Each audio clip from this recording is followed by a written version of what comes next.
स्पेसमधून पृथ्वीवर उडी मारणारा तो माणूस तुम्हाला आठवतोय का? जगप्रसिद्ध ॲडव्हेंचर ॲथलीट फेलिक्स बॉमगार्टनर यांनी 2012 मध्ये अंतराळातून थेट पृथ्वीवर उडी मारली होती, जो आजवरचा सर्वात उंच ह्यूमन बलून फ्लाइट आणि पॅराशूट जंप होता. रेड बुल स्ट्रॅटॉस असं या मिशनचं नाव होतं. उतरताना त्यांचा वेग तब्बल 843.6 मैल प्रति तास म्हणजेच ध्वनीच्या 1.25 पट अधिक वेगाने इतका होता.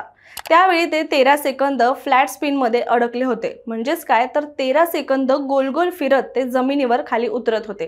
मात्र 17 जुलै रोजी त्यांचं पॅराग्लायडिंग दरम्यान अपघातात वयाच्या 56व्या वर्षी दुर्दैवी मृत्यू झालाय. इटलीतील पोर्तो सेंट एल्पिडिओ जवळ मोटराइज्ड पॅराग्लायडर उडवत असताना अचानक नियंत्रण सुटलं आणि ते एका हॉटेलच्या स्विमिंग पूलमध्ये कोसळले. या अपघातात हॉटेलचा कर्मचारी सुद्धा जखमी झालाय.